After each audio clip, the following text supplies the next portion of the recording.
Yeah, dating apps is a great way to meet people. I know dating apps get a bad rep because they can be mentally draining and they can impact your mental health. I want to talk about that today because I see this happening in some of my clients, and I wanted to do a video about this to how to keep dating apps from mentally draining you. Because do dating apps work? Yes. It's the number one way to meet people today. If you're trying to get out here and meet people, y'all, you're not going to get away from the dating apps.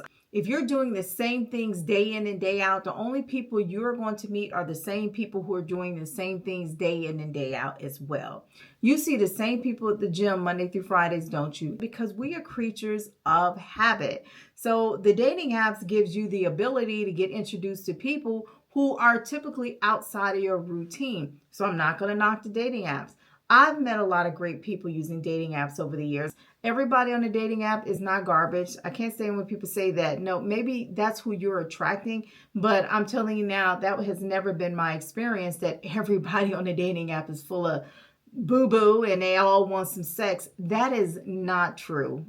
There are a lot of pretty decent people out there on dating apps. And if you're on a dating app, aren't you a pretty decent person, or are you trash too? How can we not allow dating apps to mentally drain us? How can we use dating apps to our advantage? Use dating apps responsibly and be intentional and have a purpose when using a dating app.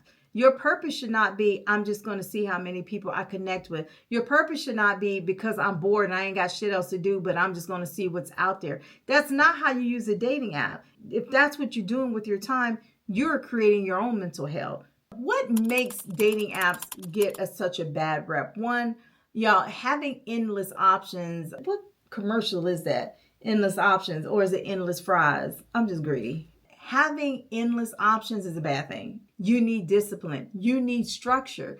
I don't like the men in my small town. Y'all, I could change my location. What the men look like in Sydney, Australia. It's that simple. But is that necessarily a good thing? No, it's not.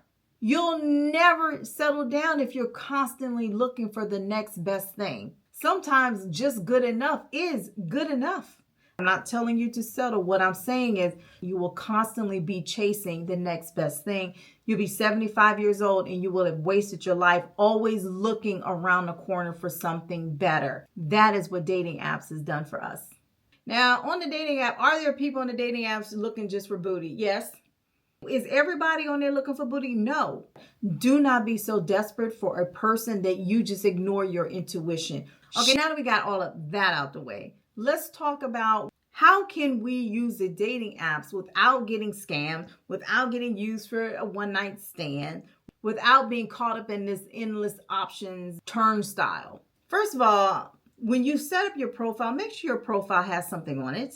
If you are swiping left and right and you come across profiles that have no text, just pictures, we're not 18 years old anymore. Okay, we care more about what's on the inside than the outside. I'm not saying ignore what's on the outside. Okay, what I am saying is if somebody never even took the time to write a profile, why are you swiping right?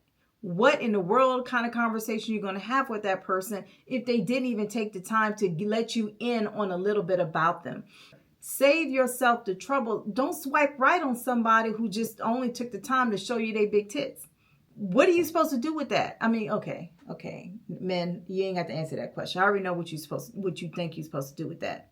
But if you're looking for something real, if you're looking for a connection, and if you're looking for somebody of some substance, that is a swipe left all day, every day. You're going to come across a lot of how are you? How was your day? How was your weekend? Did you sleep well last night? Let them say that just one time, right? But if they constantly are saying this over and over again, y'all, end the conversation, move on, okay? Because that in itself is mentally draining. Having the same conversation with 15 different people, y'all, over and over and over again, I'm telling you right now, you're going to be wasting your time. So a lot of times in a dating app, I use the voice message. So if there was an opportunity for me to record my voice, I would prefer to record my voice, but I always had something of substance to say. If you're having conversations with people and they're not saying anything of substance, they're not really asking you thought-provoking questions. They're just, "What you doing?" Because going back and forth with somebody where the conversation is dead before it even started, y'all, it's going to drain the hell out of you. Now, when you're on a dating app, y'all, don't be so judgmental. When I say this, look, we all have to create a profile on these dating apps. Somebody is not going to know the full you based off of 10 seconds of reading your dating profile. They're not going to know who you are. A lot of times I see that, okay, well, if she has I love Jesus, or, I go to church on Sunday. A lot of times people assume that means she's going to be in Bible study on Wednesday. Everything we do, we're going to be going to church functions. A lot of times we see these profiles in less than 5 seconds. We have judged their entire lives. They come from a place of curiosity, not judgment. Let's say you meet somebody every week in person, and every week somebody new is rejecting you. That's 52 rejections in a whole year. In a dating app, you can get 52 rejections in a day. How does that not mess up your self-esteem, your mental fortitude? It absolutely will mess with your psyche, getting constantly rejected by strangers. That's why when you're using these dating apps, one, you're going to have to thicken your skin, but two, you cannot match with every single body. You have to be a little bit open-minded. You have to come from a place of curiosity to really learn about them and stop making all these judgments. Because just as you are rejecting people, you are also getting rejected based off of these assumptions that people are making. And it's like, wait a minute, you made a wrong assumption about me when you could have asked. You're swiping so much, y'all. Y'all are just trying to connect with any and everybody. Only connect with people where you have a common shared interest. Make sure you're judging with an honest eye. I'm big on it. Before you ask for something in somebody, make sure that you're showing up to be that something. Okay, if you feel like you're a solid 5 and you're only trying to match with people who are a solid 10, be realistic when you're out here trying to date. You might be attracted to everybody who has a 6-pack, who has no waist, fat ass, flat stomach. This might be something that appeals to you, but I want you to look in the mirror. Now, that person who works damn hard for that body, and I'm going to just assume, I ain't going to say she bought it, but I'm going to say she or he works damn hard for that body. Don't you think they equally want somebody who cares about their health and their body? Ask yourself, is that you?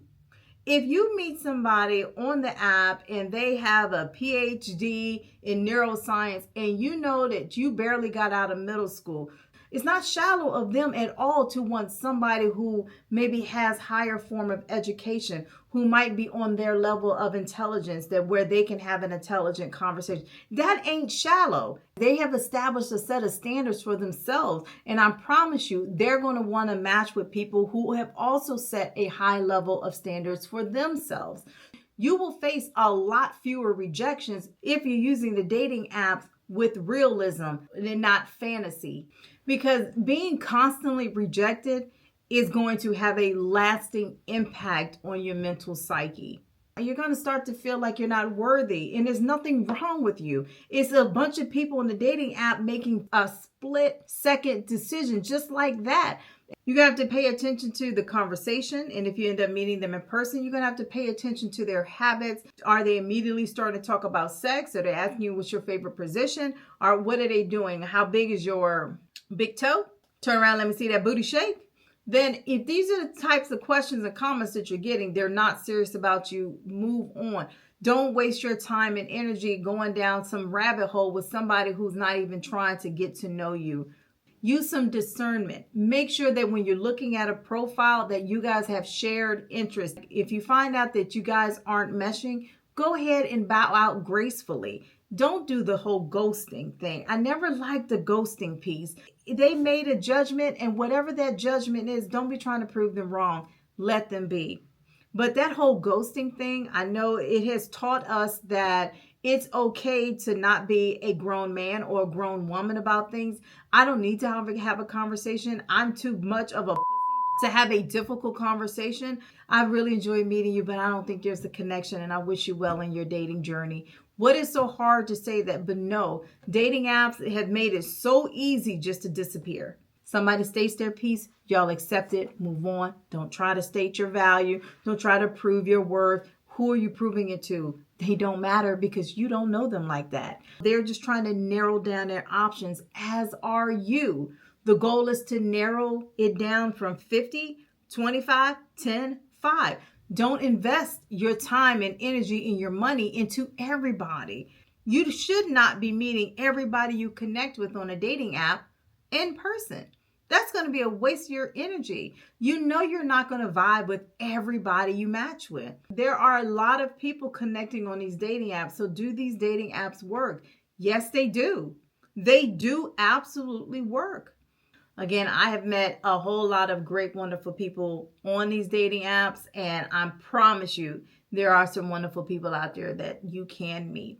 Y'all, this is the first time to my channel. I am Vee Mindful. I'm a published author and a relationship coach. And here on this channel, we talk about everything related to relationships, from dating all the way to marriage and divorce. If you like this type of content, y'all, please consider liking and subscribing. And if you're going to subscribe, y'all, please watch my videos to help my algorithm so this message can get out to more and more people. If you're taking the time to listen to me on my podcast, I thank you greatly. And especially to those who download my podcast, y'all, I am very, very, very grateful. I have over 50 episodes on there, and y'all, I have a lot of downloads, and trust me, I do not take it for granted, and I thank every last one of you. Till next week, y'all, take care.